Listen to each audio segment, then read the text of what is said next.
Assalamualaikum warahmatullahi wabarakatuh. Jumpa lagi dengan saya Joe di channel Sekilas Kembang dan Buah. Channel yang menyajikan informasi sisi lain seputar kembang dan buah dan seputar informasi pertanian tentunya.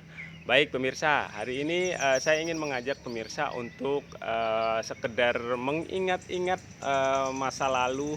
Ya, bagi yang sudah pernah kuliah di pertanian ya, kita coba mengingat-ingat pelajaran agronomi ya.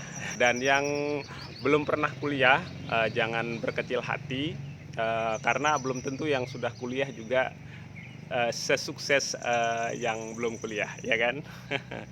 Oke, pemirsa, ada beberapa hal yang wajib hukumnya ya diketahui atau dipelajari terlebih dahulu sebelum kita melakukan penanaman tomat ini, pemirsa ya.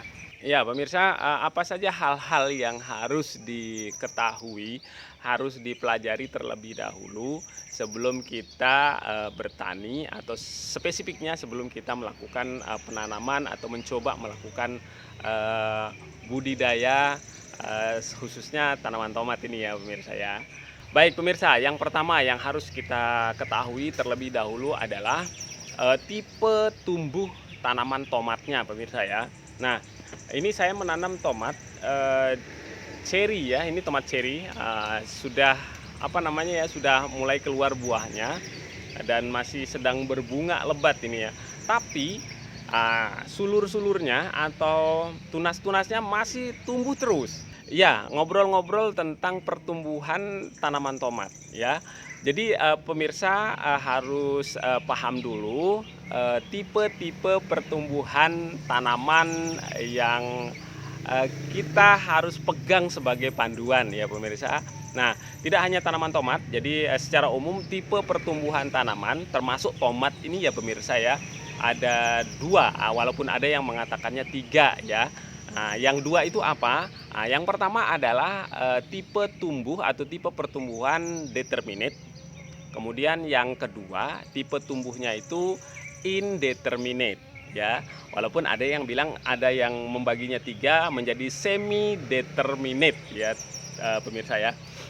Nah, apa yang dimaksud atau yang disebut dengan tipe pertumbuhan determinate? Nah, jadi pertumbuhan atau tipe pertumbuhan determinate itu pemirsa, tipe pertumbuhan tomat atau tipe pertumbuhan tanaman yang ketika dia mengeluarkan bunga atau pada fase generatif, dia berhenti untuk tumbuh ya.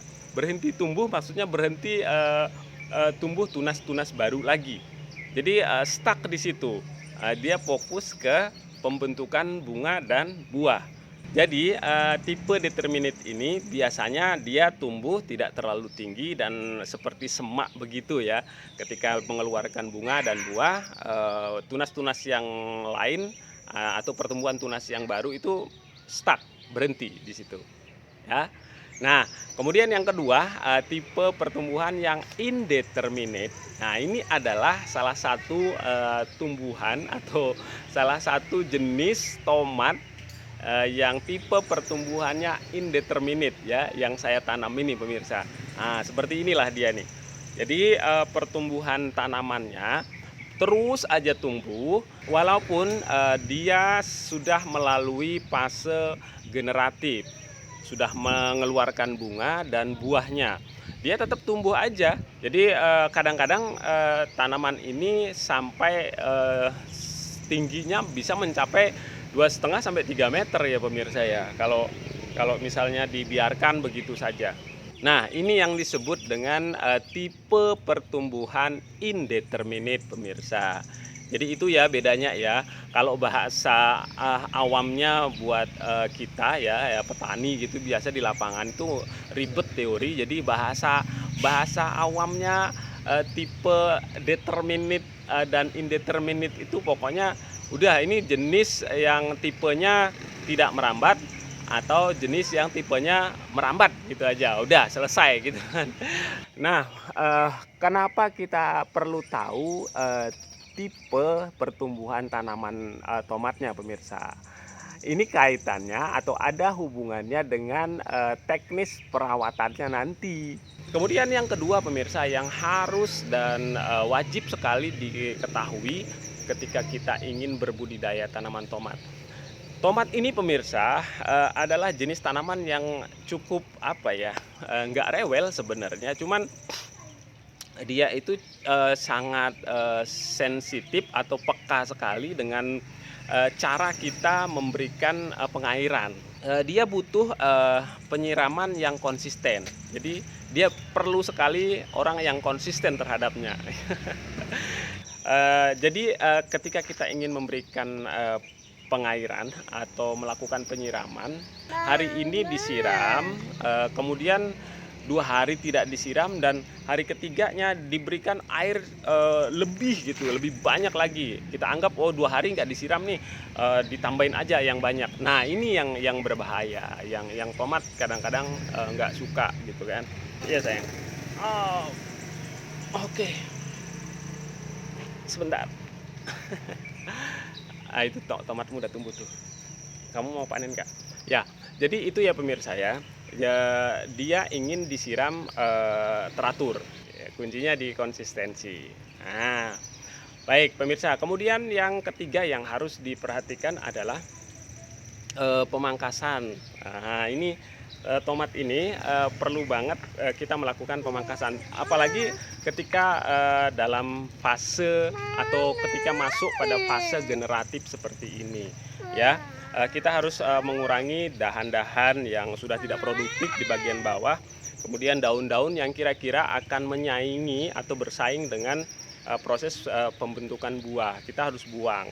Nah ini juga saya lakukan seperti ini ya pemirsa ya. Iya pemirsa, yang berikutnya yang harus pemirsa ketahui detail adalah intensitas cahaya yang dibutuhkan oleh si tanaman tomat ini sendiri.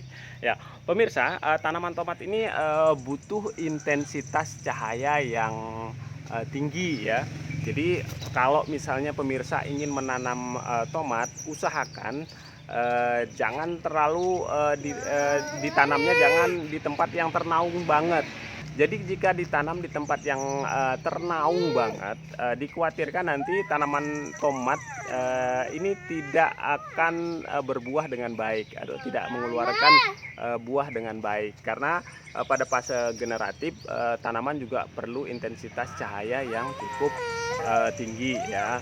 Nah, oleh karena itu pemirsa, kita kalau mau menanam tomat, tanam di tempat yang kira-kira intensitas cahaya mataharinya cukup buat proses fotosintesisnya. Kalaupun misalnya di dalam greenhouse atau di dalam tempat yang terkontrol, biasanya nanti akan kita pilih, dipilih naungannya seberapa persen. Nah ini ada memang apa itu namanya, ada toleransi yang diinginkan untuk pertumbuhan dan perkembangan yang maksimal atau yang optimal untuk tanaman tomat. Oke pemirsa, maaf. Jadi itu ya pemirsa, yang berikutnya atau yang kelima adalah kita butuh penunjang tanaman ya seperti lanjaran.